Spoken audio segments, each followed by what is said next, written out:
6-ൽ ഏതെങ്കിലും കണ്ടിട്ടുണ്ടോ? അല്ല 5-ൽ ഏതെങ്കിലും കണ്ടിട്ടുണ്ടോ? നമ്മുടെ അഖിൽമാരാന്റെ സീസണിലുള്ള ഏതെങ്കിലും കണ്ടിട്ടുണ്ടോ? ഇപ്പൊ നടന്നുകൊണ്ടിരിക്കുന്നത് കുറച്ച് എപ്പിസോഡ്സ് ഒക്കെ ഇപ്പൊ നടക്കുന്നത് എന്ത് തോന്നുന്നു? കഴിഞ്ഞ അഞ്ച് സീസണിലെക്കാട്ടിലും ഇപ്പം ഭയങ്കര നെഗറ്റീവ്സ് ആണ് എല്ലാവരുടെ ഫീഡ്ബാക്കിലും വരുന്നത്. കാര്യം ഇപ്പോഴത്തെ കണ്ടസ്റ്റന്റ് അത് മെയിൻലി ഒരു ലേഡി ഉണ്ട്. ആ ലേഡിയുടെ പേരാണ് എല്ലാവരും പറയുന്നത്.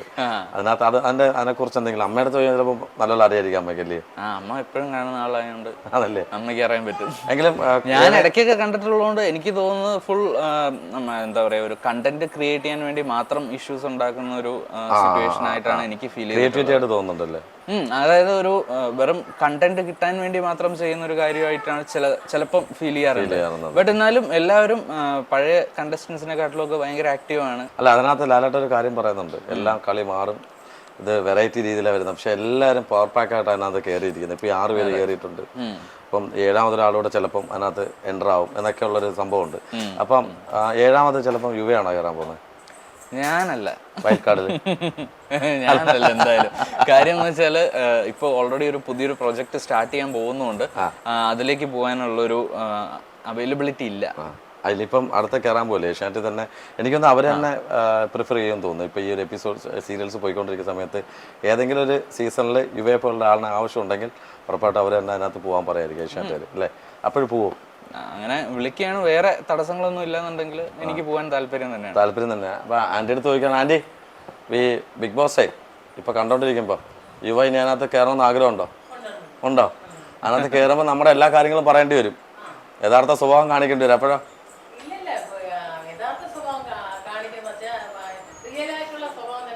അതാ പറഞ്ഞത്, റിയൽ നേച്ചർ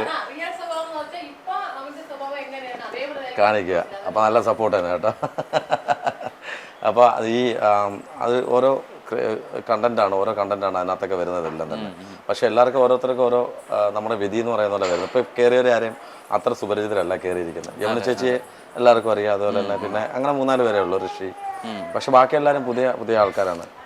എന്താ ഫീൽ ചെയ്യുന്നത്? പുതിയ ആൾക്കാരിലേക്ക് എത്തിക്കാൻ ഫെമിലിയർ ആക്കുമ്പോൾ ഈ ഒരു ഷോയെ കുറിച്ച് എന്താ പറയാനുള്ളത്? ബേസിക് ഇതിൻ്റെ ഒരു കണ്ടന്റ് എന്ന് പറയുന്നത് തന്നെ നമ്മളുടെ മലയാളികൾക്ക് ഏറ്റവും ആഗ്രഹമുള്ളൊരു കാര്യമാണ് തൊട്ടപ്പുറത്ത് വീട്ടിൽ നടക്കുന്ന കാര്യം എന്താണ് എന്ന് ഒളിച്ചു കേൾക്കാനുള്ള ഒരു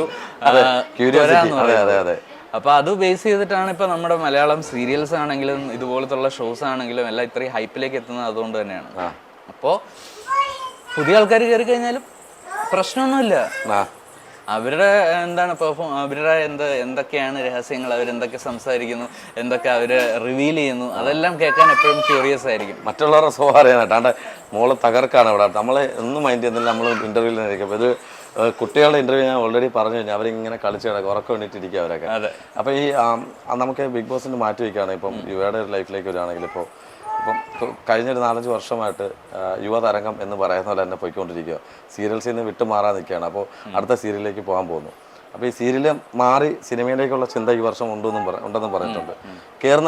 സീരിയലിൽ കയറുന്ന ടൈമിൽ എക്സൈറ്റ്മെന്റ് കൂടുതൽ വലിയ സ്ക്രീനോ ചെറിയ സ്ക്രീനോ ആയിരുന്നു കയറുന്ന സമയത്ത്? വലിയ സ്ക്രീൻ ഡ്രീം എന്ന് പറയുന്നത് അതായിരിക്കുമല്ലോ ഇതിൽ വന്ന. അതായത് ഇപ്പം നമുക്കൊരു സീരിയൽ വരുമ്പോൾ നമുക്ക് എന്തായാലും നമുക്കൊരു ഗോഡ് ഫാദറൊക്കെ കാണുമല്ലോ, പിന്നെ ഒരു വഴി തെളിച്ചേരാ അല്ലെങ്കിൽ സീരിയലിലേക്ക് വരാനൊക്കെ ആയിട്ട്. അപ്പം എനിക്കൊന്ന് ഫസ്റ്റ് ടൈം സീരിയലിൽ കയറാൻ അല്ലെങ്കിൽ ഇങ്ങനെ ഒരു സ്ക്രീനിലേക്ക് വരാനായിട്ട് പ്രചോദനം ആദ്യമായിട്ട് തന്നേരാ? ഞാൻ സീരിയലിലേക്ക് വരുന്നത് സക്കീർ എന്ന് പറഞ്ഞൊരു ആർട്ട് ഡയറക്ടർ വഴിയാണ് വരുന്നത്. അപ്പോൾ ആൾ വഴിയാണ് എനിക്ക് മഞ്ഞലൂരിഞ്ഞ പൂവിൻ്റെ കൺട്രോളറിനൊരു കോൺടാക്റ്റ് കിട്ടുന്നതും അതിനുശേഷം ഞാൻ പിന്നെ ഡയറക്ടറിനെ മീറ്റ് ചെയ്യുന്നതും കയറുന്നതും ഒക്കെ. അപ്പോൾ ആ ഒരു ടൈമിൽ എൻ്റെ മൈൻഡിലെന്ന് വെച്ച് കഴിഞ്ഞാൽ എന്തെങ്കിലും ഒരു പെർഫോമിങ് ആർട്സുമായിട്ട് ഒത്തുചേർന്ന് നിൽക്കണം എന്നുള്ളൊരു ആഗ്രഹം മാത്രമേ ഉണ്ടായിരുന്നുള്ളൂ. സ്പെസിഫിക് ആയിട്ട് സീരിയൽ ചെയ്യണം എന്ന് ആഗ്രഹിച്ച് വന്ന ഒരാളല്ല ഞാൻ. അപ്പോൾ കിട്ടിയ നല്ലൊരു ഓപ്പർച്യൂണിറ്റി അതായതുകൊണ്ട് ഞാൻ കമ്മിറ്റ് ചെയ്യുകയാണ് ചെയ്തത്. അങ്ങനെ ഒരു വഴി സക്കീർക്ക വഴി വന്നു.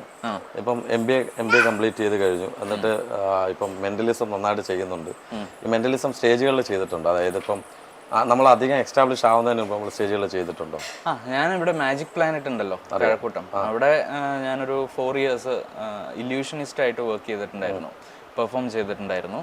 ഒരു വലിയ സ്റ്റേജിൽ ഒരു 1 hour ചെയ്തിട്ടുണ്ടായിരുന്നു. അവിടെ പോയിട്ടാണ് ഞാൻ ഇല്യൂഷൻ പഠിക്കുന്നതും ഷോ ചെയ്യുന്നതും ഒക്കെ. അതിനുശേഷം പിന്നെ പുറത്ത് നമുക്ക് ഒരു ഇല്യൂഷൻ ഷോ സെറ്റപ്പ് ചെയ്യാൻ വേണ്ടിയിട്ട് അത്രയും ഹ്യൂജ് ഇൻവെസ്റ്റ്മെന്റ് വേണ്ടി വരും. അപ്പോൾ അതല്ലാതെ ഇൻവെസ്റ്റ്മെന്റ് കുറഞ്ഞ് നമുക്ക് ഓഡിയൻസിനെ എന്റർടൈൻ ചെയ്യിക്കാൻ പറ്റുന്ന ഒരു ആർട്ട് ഫോം എന്ന് പറയുന്നത് മെന്റലിസം ആയതുകൊണ്ട് അതിലേക്ക് തിരിഞ്ഞു. അങ്ങനെ കുറെ കോളേജസിലും സ്റ്റേജ് ഷോസും എല്ലാം ചെയ്തിട്ടുണ്ട്. പിന്നെ ഈ സീരിയൽസിൽ ബിസി ആയതിനു ശേഷമാണ് പിന്നെ കോവിഡ് വന്നതിന് ശേഷം പിന്നെ തീരെ സ്റ്റേജ് ഷോസിന് ഇങ്ങനെ പോകാറില്ല. ഈ കോളേജിലൊക്കെ ചെയ്യുമ്പോഴത്തേന് കൂടുതലും ഗേൾസ് ആയിരിക്കുമല്ലോ ആരാധനയായിട്ട് വരുന്നത്. കാര്യം നമ്മൾ ഓരോ നമ്പേഴ്സ് കണ്ടുപിടിക്കുന്നത്, പേര് കണ്ടുപിടിക്കുന്നത് കുറച്ചും കൂടെ ക്രേസ് ആവും. അന്നും ഇതിനേക്കാളും സുന്ദരനായിരിക്കും ആ സമയത്ത്. കാര്യം അന്ന് എനിക്കൊന്ന് ഇത്രയും താടി വെച്ചുകൊണ്ട് പോകുന്ന യുവ ആയിരിക്കത്തില്ല കോളേജിലൊക്കെ പോകുമ്പോൾ. ആ സമയങ്ങളിൽ എങ്ങനെയായിരുന്നു? കാര്യം നമുക്ക് ഏറ്റവും കൂടുതൽ ലവ് ലെറ്റേഴ്സ് ആയിരുന്നു വരുന്നത്, അതോ മെസ്സേജസ് ആയിരുന്നു വരുന്നത്? ലവ് ലെറ്റേഴ്സ് ഇല്ല. നമ്മളുടെ ഈ ഒരു ടൈമിലൊക്കെ കൂടുതലും ഫേസ്ബുക്ക്, ഇൻസ്റ്റാഗ്രാമിൽ മെസ്സേജസ് ആണ് വന്നുകൊണ്ടിരുന്നുണ്ടായിരുന്നത്. ആ സമയത്തും അങ്ങനെ കുറെ കുറെ മെസ്സേജ് ഇല്ല, മുതലേക്ക് അറിയാമല്ലോ, കുഴപ്പമില്ല പറഞ്ഞു. ആൾക്കറിയാം.